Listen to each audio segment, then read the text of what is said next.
Nobody talks about this. Not really. We talk about what happens to our stuff. Our money, our house, our car, who gets what. But almost nobody stops and asks the question that, if you have a dog, might be the most important one of all. What happens to them? Not where they go. Not who takes care of them. Not the logistics. What happens inside them? What they feel. What they understand. They have built their entire world around you. Not partially. Not mostly. Entirely. Every morning they wake up expecting you to be there.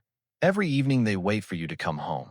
And one day, without warning, without explanation, without a goodbye they can understand, you will simply stop coming home. Today we are going to talk about what science actually knows about what dogs experience when that happens. Not guesses, not stories, not what we wish were true. What researchers have documented, observed, and measured. Your dog will know something is wrong before anyone tells them. This is not poetic. This is biochemistry. Dogs can detect cortisol, the primary stress hormone, through scent. When the people in a household are in acute distress, your dog registers all of this instantly and completely, before the phone calls start, before anyone sits down to explain anything. Your dog already knows something in their world has broken. What they do not have is the concept of death the way we understand it, but they understand absence. And they understand, with absolute clarity, that the people around them are shattered.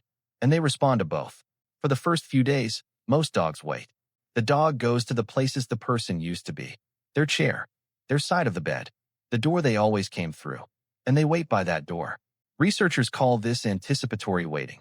Your dog's brain has a deeply ingrained expectation built through thousands of repetitions across months or years. You leave. You come back. You always come back. But what researchers have observed specifically in dogs who lose their primary owner goes beyond behavioral change. It goes into something that looks, by every measurable indicator, like deep mourning. Appetite drops, sometimes severely. Dogs that ate the same food every single day without hesitation, for years, will walk past their bowl without interest. Some refuse to eat for multiple days. Sleep changes completely. Some dogs sleep far more than usual. Others become restless at night, unable to settle in the places they used to rest, because those places are saturated with the scent and the memory of the person who is gone. Social behavior shifts entirely. Dogs that were affectionate become untouchable. Dogs that were independent become desperate for contact, unable to be alone even for minutes. Either direction, something fundamental has changed. Vocalization increases. Whining, howling, crying. Particularly at the times most associated with the person who is gone. The evening arrival time, the morning walk, the hour the person used to come to bed. The dog's nervous system has memorized the rhythm of a shared life. And now that rhythm has stopped. One beat at a time, the expected events fail to arrive. And then there is the searching, persistent, patient, heartbreaking searching, room by room, day after day, going to the front door at the exact time the person used to come home. Checking the bed in the morning, standing in the kitchen at the hour the meals were made. Not one loss, 100 small losses, each one a routine that will never happen again, encountered fresh and new each time the dog goes looking. Let's talk about something that almost nobody knows. Your dog can smell death. This is not metaphor. This is not sentiment. This is documented, measurable biology.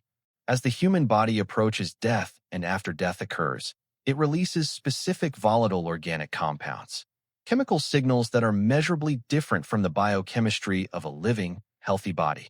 A different molecular signature.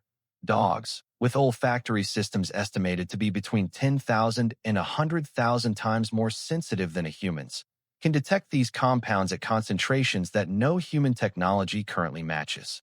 There are cases recorded by hospice workers and palliative care nurses of dogs lying beside their dying owners for hours or days before the death occurred. Not commanded to stay, not restrained, simply lying there, completely still, present, and knowing. And after death, dogs have been documented returning to the location of a death or burial not once, not twice, but repeatedly over weeks and months, and in some cases years. Researchers believe this is the same scent-based recognition system that allows dogs to track missing people across miles, or to detect illness in human bodies before symptoms appear. The scent of someone a dog loves does not vanish the moment life ends.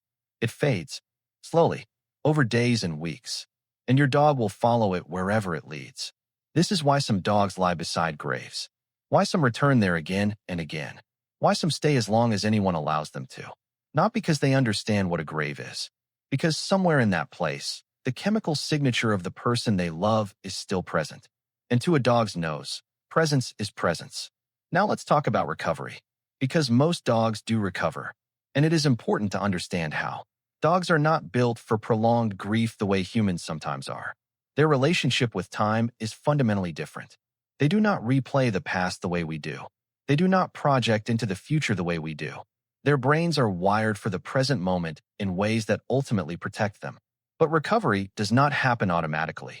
What drives recovery in dogs is not time alone.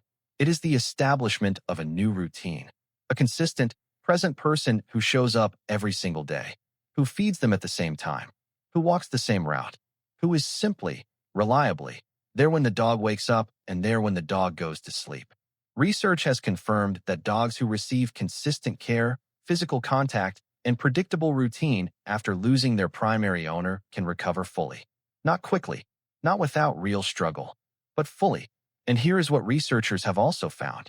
What may matter most of all, the original owner is never replaced in a dog's memory. The person a dog bonds to most deeply occupies a region of associative memory that later attachments do not overwrite. New relationships grow, new routines take hold, new bonds form, but the original is permanent. Your dog does not forget you. They live forward. But somewhere in the architecture of that brain, you are still there. Now let's talk about what you can actually do. Because if you love your dog, today's conversation is not just interesting. It is a call to something specific. Your dog cannot plan for what happens to them if something happens to you. They have no voice in that process. They cannot explain their needs to a stranger.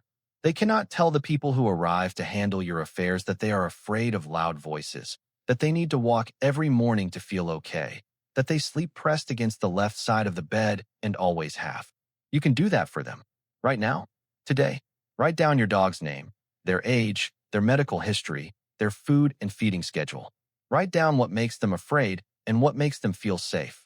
Name a specific person, someone who has already agreed, to take your dog if you no longer can.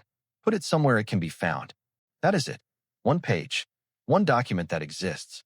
The difference between a dog who loses their person and arrives somewhere prepared, known, and loved, and a dog who loses their person and ends up in a shelter, alone and completely without context.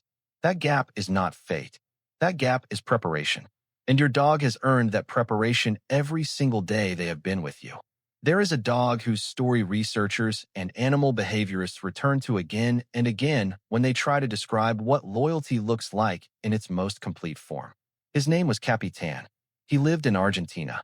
And in 2006, when his owner died, he disappeared from the family home. He was found at the cemetery where his owner had been buried. He had never been brought there. He had no map. He had no way of knowing where it was. The cemetery was miles from where they had lived together. And yet he found it. The family brought him home. He left again. They brought him home. He left again. Over and over. Eventually, they stopped trying to keep him away. Capitan lived at that cemetery for over a decade. The groundskeepers fed him and cared for him. He slept near the grave. Every single day. For more than 10 years. Researchers could not fully explain how he found it the first time. But they understood completely why he stayed. Because the person he loved was there. And as long as there was a place to be near that person, that is where Capitan would be. That is what your dog would do for you.